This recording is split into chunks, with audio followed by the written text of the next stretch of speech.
Okay, I'm starting now. Good evening, everybody. I'm debating Alex Jones live in 20 minutes. He's literally given me zero preparation. It's literally my birthday. It's actually pretty rude that he's given me no preparation. He's on his stream saying, "Oh, Drew's rejected my offer to debate him." When I literally messaged him and I said, "Please bring me on the show." But oh, my God, like literally, what can you even fucking do, right? I'm doing this, no preparation, nothing. That's okay. We don't care. I'm gonna quickly send out the link, guys. 1 second. Sup, Drew? Happy birthday. Thank you, bro. I appreciate it. Fucking hell, man. Alex Jones literally gives me 10 minutes of fucking preparation. What can you do though? If there's one subject I can do, it's Ukraine. I fucking love Ukraine. So hang on. I'm just gonna quickly share the link around. Dude, what are the chances on my birthday Alex Jones fucking does this, right? Okay, hang on.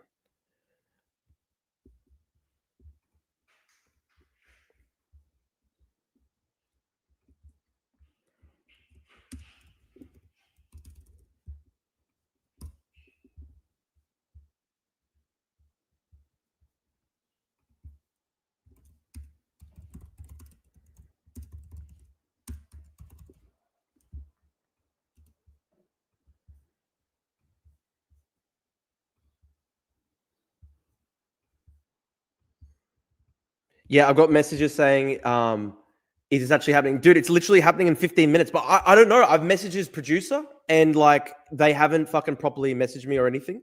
What the fuck am I supposed to do? I'm trying my best to organize this, right?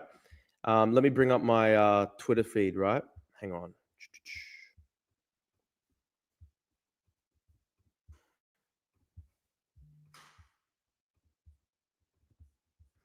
So hang on, can you guys see? Yeah, here's my Twitter feed. So guys, like he's going smack about me on X, saying I don't care about the Ukrainian people and I work for the Russians and all this other crap, and I'm crying about the strikes on Russia, which isn't true. He wants to debate me. So I told him yesterday and today, I said, yeah, I'll debate you. Come on. So then we start sending him messages this morning saying, come on today. Dude, I literally messaged him on his Twitter and he didn't respond. So what am I supposed to do, dude? Like literally, what am I supposed to do? I literally messaged him. Ah, dude, so annoying, so annoying. He doesn't respond to them, but he goes out and puts a video out saying Alex Jones just agreed to debate me on Ukraine. Unlike Alex Jones, I've been at the front lines. I've seen the aftermath of Russian atrocities with my own eyes. Don't back out, Alex. It will indicate fear and cowardice. So it sounds to me like he's just going to ignore us and then act like I'm scared to debate him. Pretty classic. So, hey, big guy, you're responding in live time right now. You have no excuse. Guys, it's 9 a.m. here in Australia. They messaged me at 2 a.m. when I was literally fucking sleeping. It's literally my birthday. You couldn't get the most unfavorable conditions, but that's all right. Yeah, look at this. I want you on at 15 after next hour. So that. Look at this. I messaged him. When can we debate? Nothing, dude. What the fuck am I supposed to do? What the fuck am I supposed to do? How am I supposed to organize the debate when he literally doesn't even fucking message me back? Oh, man. Stressful. So it's supposedly starting in 12 minutes. JP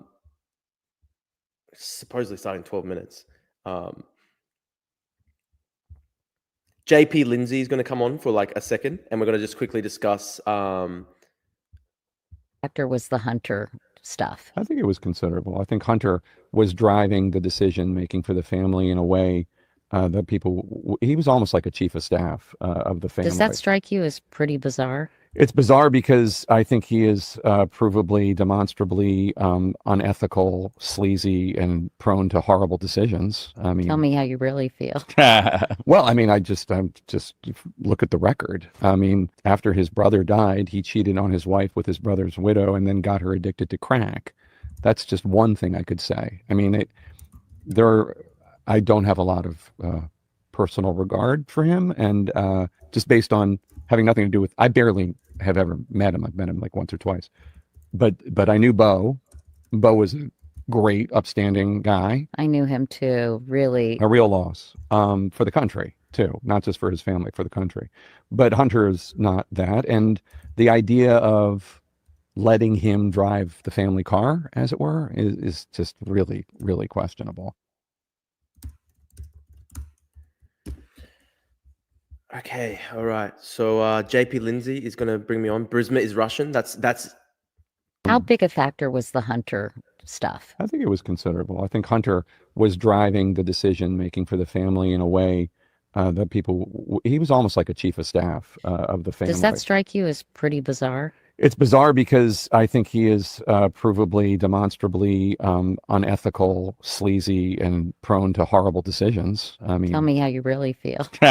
well, I mean, I'm just look at the record. I mean, after his brother died, he cheated on his wife with his brother's widow, and then got her addicted to crack.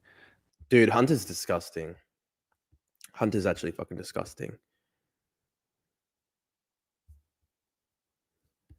Dude, I'm waiting for the Alex Jones producers to get back to me.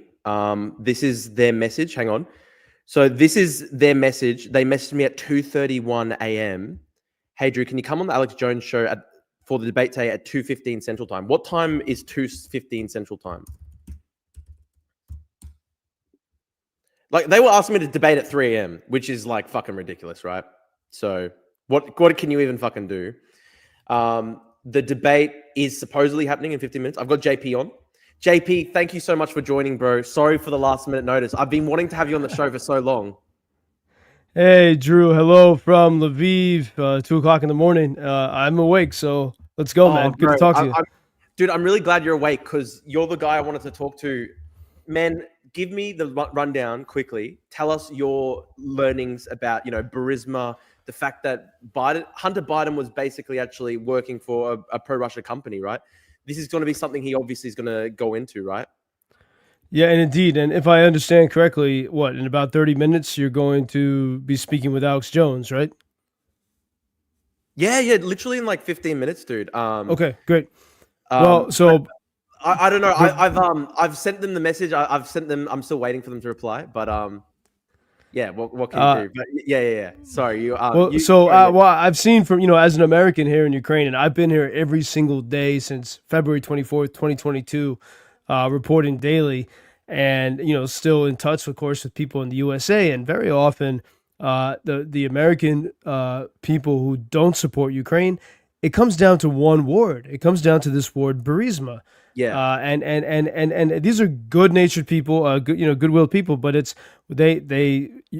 whether you are listening to Tucker Carlson or reading the BBC or Reuters, everyone says that Burisma is a Ukrainian company and that Hunter Biden works for it, that he made money from it, and that's enough for most Americans to say no thanks. We're done with that sort of corruption. But Burisma, first of all, it was registered in Cyprus, but there's a few little details.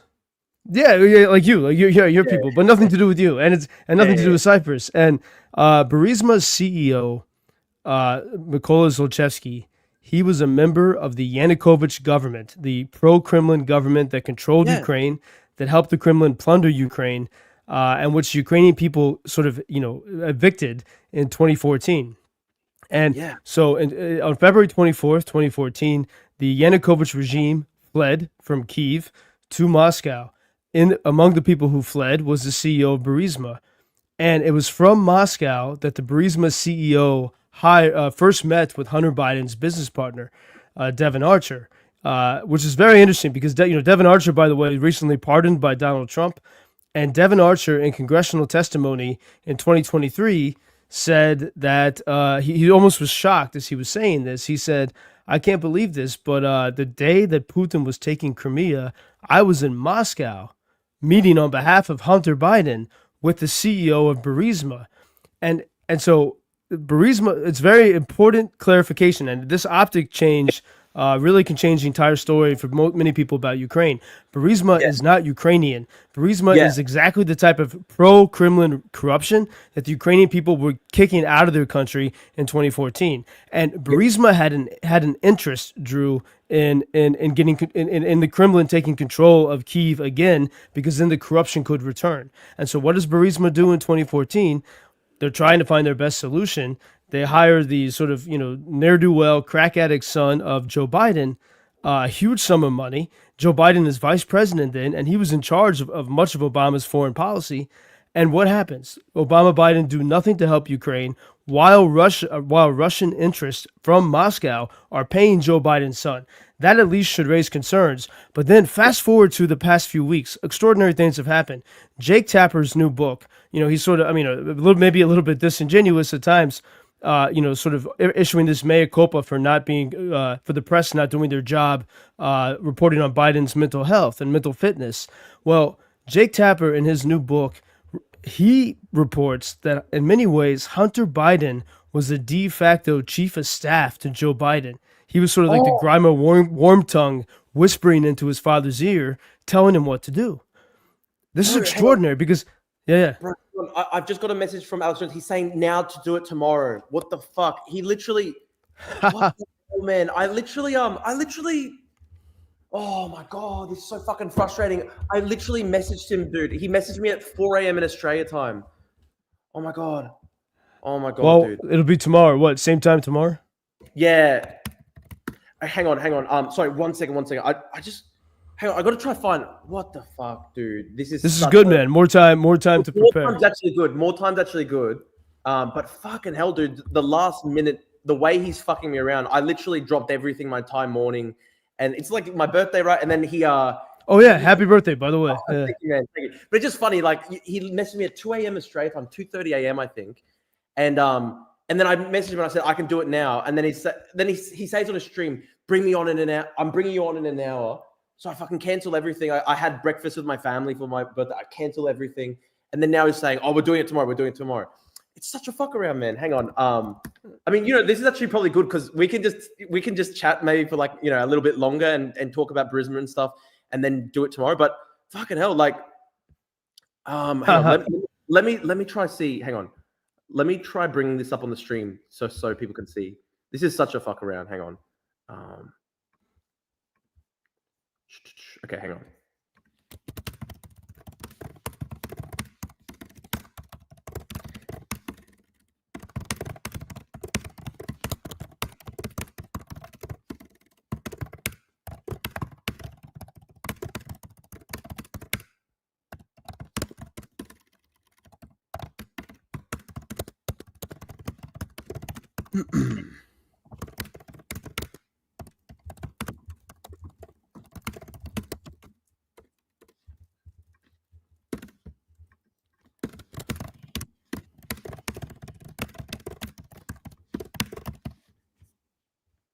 Tomorrow, I'll show the message on air that prove you are a lying weasel. If you still want to show up for a live, I will see. Wait, he says that to you? Yeah, hang on. Let me. This is so bullshit. Hang on. So we have our private messages to you that you did not respond to for 6 hours because it was 2:30 a.m., dude. It was 2:30 in Australia.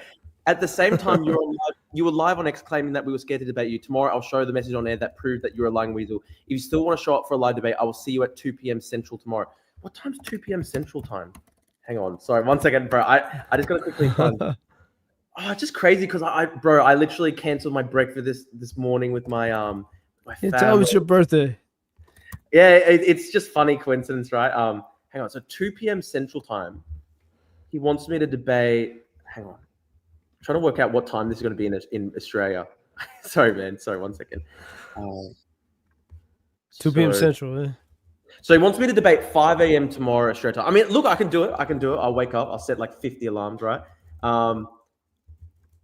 Yes, 2:30 a.m. is the middle of his effing show. That's why. Okay. All right. Like, look, if he wants to do it tomorrow, we'll fucking do it tomorrow. You were supposed to join him between 5 and 6 a.m. Oh my God. So this is my message, right? I messaged him at 10:30 p.m. my time. I said, when can we debate? And he didn't respond. And then what happened is he then sent his guy with like 200 followers. Hang on, where's this? I got a message at 2:30 a.m. Hey Drew, can you come on the Alex Jones show for the debate today at 2:15 Central Time? We can send you a Zoom link to come on the show. 2:30 a.m. I was literally asleep at that time, and then I saw it this morning. I said, like, literally as soon as I woke up, I was like, I didn't see this message. I messaged directly, and then now he's saying tomorrow. So, what can I do, right? But listen, Maybe they think you're Canadian and not Australian. I don't know. I don't know. It's funny, right? Just tell them where you are. Yeah. Do you want to? Sorry, I know it's like 2 a.m., bro. Like, I guess because things are like less desperate than because like it's literally. I thought it was going to be in 15 minutes.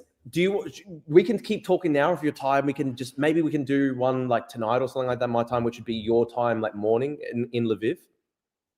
Oh yeah, you mean tomorrow before your Jones? Yeah. Show. So if you want, maybe like I know it's like 2:30 a.m. for you, right?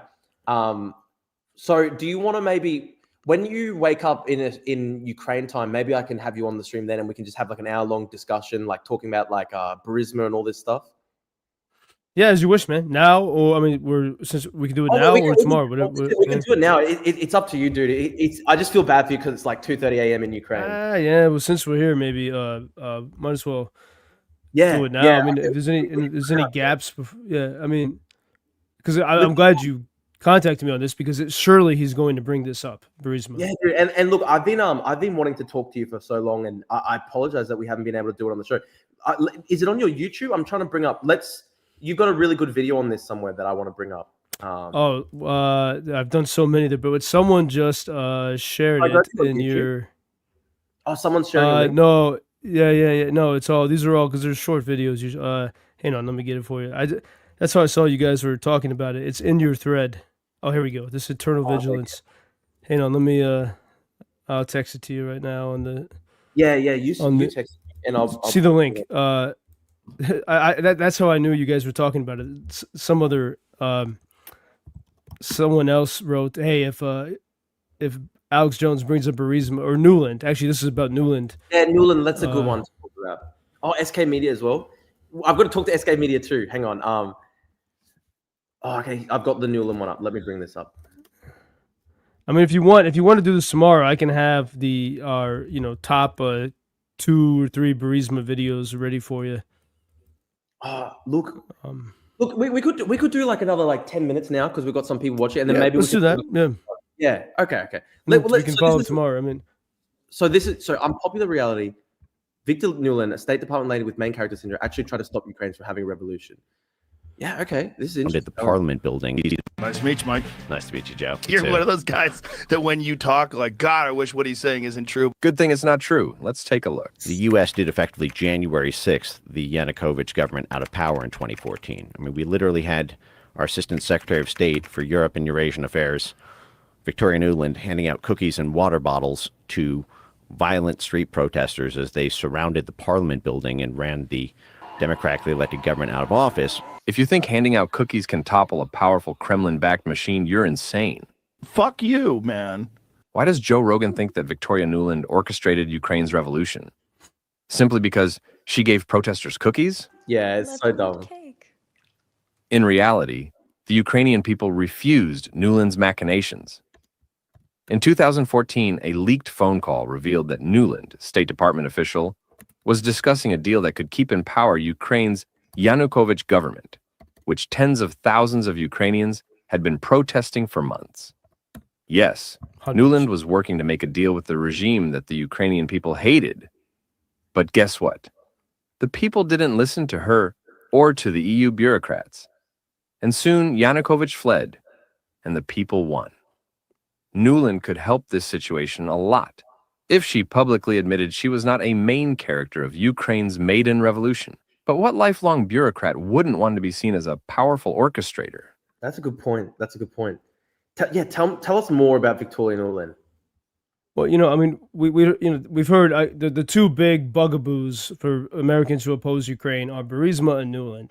And Burisma, I have clear evidence and a lot of research on that. On the Nuland story, all I had was sort of the anecdotal experience of having been in this country, seen what that revolution did, seen how it brought back the language and the culture and everything that the Russians have been trying to destroy for centuries, and realizing that there's no way one lady in our State Department could have done that. I know so many people who were part of the revolution, but then maybe a smoking gun that might appeal more to Americans. I was having breakfast a few months ago with a member of the Ukrainian parliament, and she had been a student leader, a protester during the Maidan Revolution. Yeah. And she was in the room with Vitaly Klitschko, former world heavyweight champ, who was also a leader of the, was there with the people. So Klitschko and this member of parliament were in the room with Victoria Nuland and a U.S. State Department delegation under Obama Biden. And the U.S. officials were urging the Ukrainian people, the leaders of the Ukrainian people in the streets, to make a deal. They were begging them to say, okay, we're going to have an election in a few months. And the people said, no, we're sick of this. We're done with it. It was really, you could say it was a MAGA moment. You could say it was an Ottawa truckers moment, times a million, because you had all these people. They overthrew the government, dude. They literally overthrew the government. They did. Well, the government panicked and ran away, exactly. Because the people, because the people even. The equivalent would be like Trudeau fleeing the Ottawa trucker protest, right? Like literally flying over to America to escape. Yeah, but I'd say that one thing that made this, that would be the equivalent. And the Ukrainian people, when the secret police started to fire bullets, they didn't flinch. In Canada, when the government took their bank accounts, people flinched. Ukrainians faced the bullets, just like they're facing the missiles today.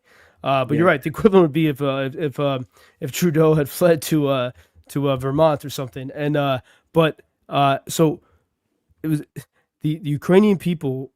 I'll put it this way: the European officials, for example, like Sikorsky, who's currently the foreign minister of Poland, he was also the foreign minister of Poland back then.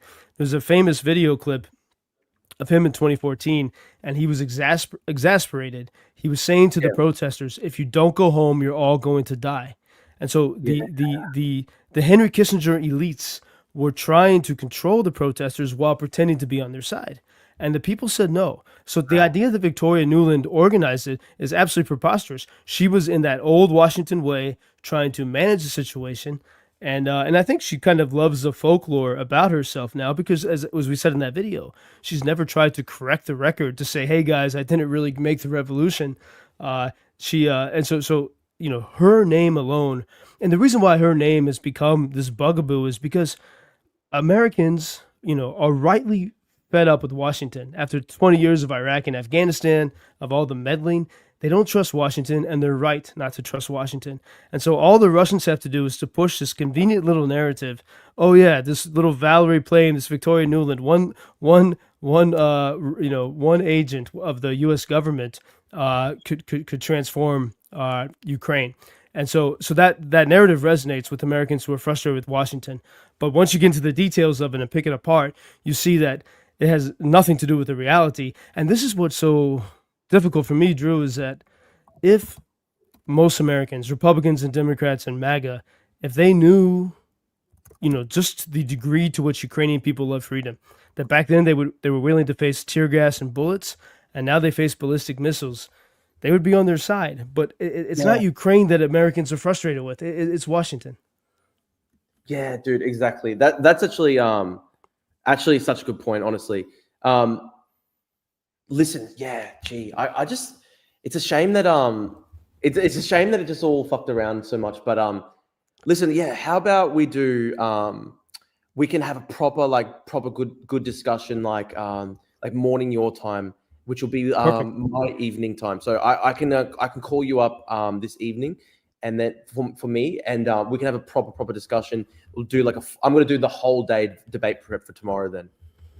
Excellent, man. Well, I'll be prepared with some videos about Nuland, but especially about Burisma, because the iron is hot on that topic, especially with this new Jake Tapper book. And I'll leave you with this as a teaser for tomorrow. I think one of the most important things Ukraine can do now in order to win over Trump and America is to separate Ukraine from Joe Biden, because Joe Biden held Ukraine back. And so Ukrainians have to show that they are not the policies of Joe Biden. And that's the biggest task. And I think it's quite easy to do. So we'll discuss it tomorrow. Excellent, bro. Thank you so much, JP Lindsay, bro. Hey, guys, thank you, man. Drew, happy birthday. Thank you, bro. Thank you so much. I'm really keen to have a proper full-length discussion with you. And man, we'll go through all the debate prep. You've been doing great work in Ukraine, you know, trying to reach out to the conservative audience in America. So, you know, good on you, man, and thank you so much. Thank you, man. All the best. Till tomorrow. Thanks, JP. Thank you, brother. Thank you, guys. Hang on one second. I'm just replying to Alex Jones.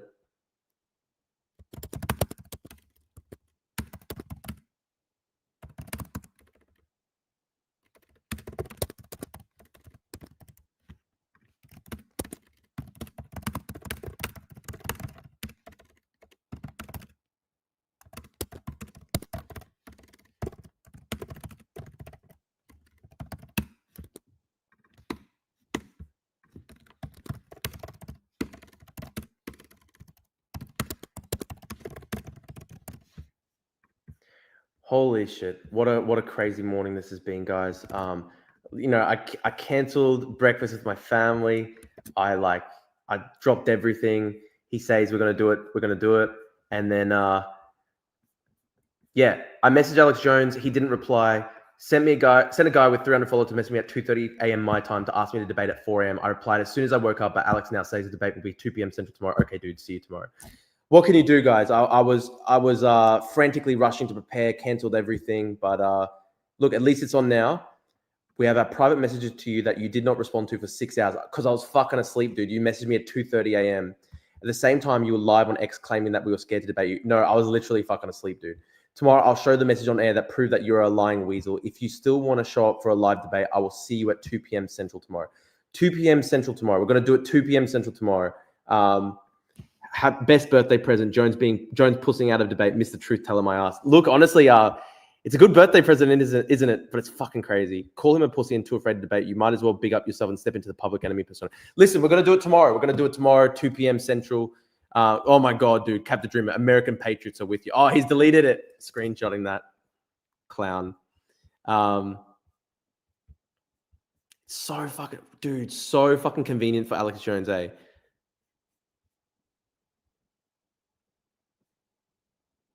No one is buying your lie that I am afraid to debate you. Looks like Drew pulled out just like his father should have pulled out 25 years ago. What a joke, man. What a clown. Listen, we're going to do the debate tomorrow. I'm going to spend the whole day preparing this. It's going to be good fun. I'm going to be enjoying this.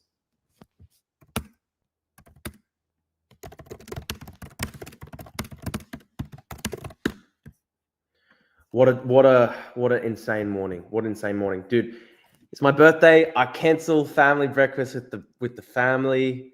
They're messaging me at 2 a.m. Look, at least we've got 24 hours to properly promote this, right? Let's properly promote it. We're gonna prepare. We're gonna fucking smash him. It's gonna be beautiful. Alex says happy birthday. Thank you, guys. You're gonna watch some Johnny Gatford prepare. Listen, I'll prepare all day. I'm gonna prepare all day. Look, guys, I probably might end the stream in about a couple minutes. I'm gonna go off, have my family breakfast for my birthday. I feel bad that I canceled on them. We're gonna go get breakfast for the birthday, and then after that, I'm gonna spend the next fucking 15 hours preparing to debate Alex Jones. It'll be good. We'll do it. At the Yaroslavsky train station in Moscow, Chechen Kadyrevite mafia kidnapped a person in broad daylight, and as he screamed for help, threw him in the trunk of their Mercedes SUV and drove off.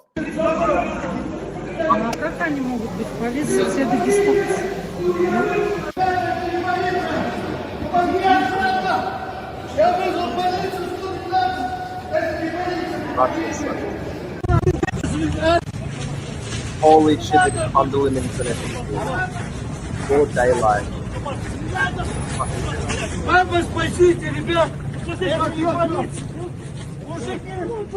Полицию вызывали. Кто так забирается? Тут ладно выпали. Ну а можно полицию вызвать? Это не полиция. Ну это не полиция. Полиция вот на таких... So is it June 3 in America right now? It's going to be June 4 when I debate him, I think. June 4. Someone's saying, so is this debate happening? It's happening tomorrow now. Alex Jones pulled out at like the last minute. Like, what can I fucking do, right? Again, I messaged Alex Jones. He didn't reply. So I messaged him 10:30. When can we debate? No reply. He sent a guy with 300 followers. How the fuck am I supposed to know this is the Alex Jones producer, right? He sends me a message at 2:30 a.m. my time when I'm literally fucking asleep.